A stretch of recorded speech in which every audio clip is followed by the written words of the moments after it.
ସଫଳତା ପାଇଁ ସଂଘର୍ଷ। ଯେପରି ଆପଣ ଆପଣଙ୍କ ଧନର ସଦୁପଯୋଗ କରନ୍ତି, ସେହିପରି ସମୟର ବି ସଦୁପଯୋଗ କରନ୍ତୁ। ଆପଣ ଜାଣନ୍ତି କି 70 ବର୍ଷର ଜୀବନ କିପରି କଟାଯାଏ?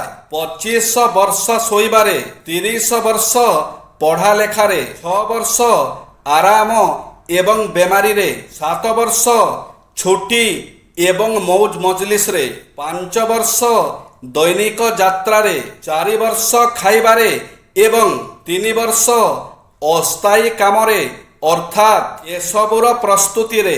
ଏହାପରେ ପ୍ରଭାବୀ କାର୍ଯ୍ୟ ପାଇଁ କେବଳ 12 ବର୍ଷ ରହେ। ଆପଣ ଦିନର ଆରମ୍ଭ ସେହି କାର୍ଯ୍ୟସୂଚୀରେ କରନ୍ତୁ। କେତେକ ଅତ୍ୟନ୍ତ ମହତ୍ୱପୂର୍ଣ୍ଣ କାର୍ଯ୍ୟକୁ ଶ୍ରେଷ୍ଠତା ଦିଅନ୍ତୁ। ନିର୍ଣ୍ଣୟ ନ ନେଇପାରିବା ମହଙ୍ଗା ଅଟେ, ବହୁତ ମହଙ୍ଗା। ବିଫଳତାରୁ ଶିଖନ୍ତୁ, ମାତ୍ର ଏଥିରେ ବ୍ୟାକୁଳ ହୁଅନ୍ତୁ ନାହିଁ।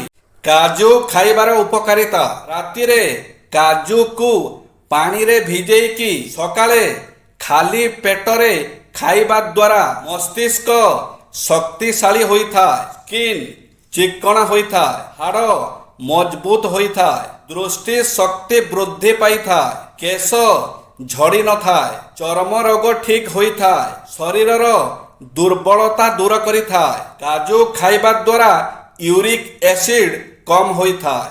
ସମୟ ଏବଂ ମଣିଷ। ସମୟକୁ ଅପେକ୍ଷା ନିଜେ କରିବାକୁ ପଡ଼େ। ସମୟ ମଣିଷକୁ ଅପେକ୍ଷା କରେ ନାହିଁ।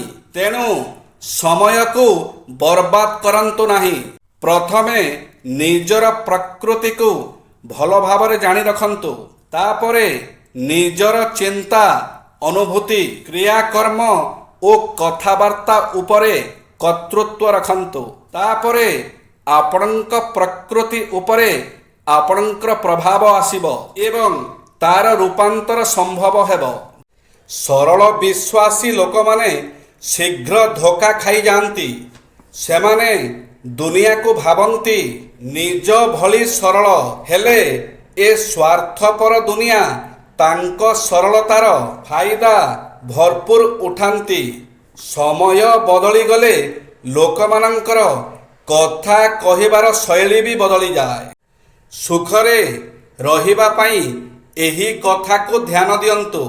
ଦାନ୍ତକୁ ବିଶ୍ରାମ ଦିଅନ୍ତୁ, ସ୍ୱାସ୍ଥ୍ୟ ଭଲ ରହିବ। ଜିଭକୁ ବିଶ୍ରାମ ଦିଅନ୍ତୁ, ସମ୍ପର୍କ ଭଲ ରହିବ। ଇଚ୍ଛା ଠାରୁ ଦୂରେଇ ରୁହନ୍ତୁ, ଦୁଃଖର ବିନାଶ ହେବ। ଆଖିକୁ କାନ୍ଦିବାକୁ ଦିଅନ୍ତୁ, ହୃଦୟ ହାଲୁକା ଲାଗିବ। ମଥାକୁ ନୁଆଁଇ ଦେଖନ୍ତୁ, ଅଭିମାନ ଓ ଗର୍ବର ନାଶ ହେବ। ସବୁବେଳେ ଭାବୁଛନ୍ତି କି ଲୋକ କ'ଣ କହିବେ? ଲୋକ ମଲା ପରେ କେବଳ ରାମ ନାମ ହିଁ ସତ୍ୟ ବୋଲି କହିବେ। ନିଜକୁ କେମିତି ଫିଟ୍ ରଖିବେ? ଖାଇବା ପରେ ସଙ୍ଗେ ସଙ୍ଗେ ପାଣି ପିଅନ୍ତୁ ନାହିଁ। ସକାଳୁ ଉଠିବା ପରେ ନଖ ଉଷୁମ ପାଣି ପିଅନ୍ତୁ। ଚାହା ଏବଂ କଫି ପିଇବା ବନ୍ଦ କରନ୍ତୁ। ଅତ୍ୟଧିକ ଲୁଣ, ଚିନି, ମଇଦା ଜାତୀୟ ଖାଦ୍ୟ ଠାରୁ ଦୂରେଇ ରୁହନ୍ତୁ। ଚା କଫି ବଦଳରେ ପ୍ରତିଦିନ ଗ୍ରୀନ୍ ଟି ପିଅନ୍ତୁ। ଫାଷ୍ଟ ଫୁଡ୍ ଖାଦ୍ୟ ସମ୍ପୂର୍ଣ୍ଣ ଛାଡ଼ନ୍ତୁ। ପ୍ରତିଦିନ ବ୍ୟାୟାମ କରନ୍ତୁ। ଆଜିକାଲିର ରିଏଲିଟି, ଯାହାର ଘର ବଡ଼ ତାର ପରିବାର ଛୋଟ, ଯାହାର ପରିବାର ବଡ଼ ତାର ଘର ଛୋଟ।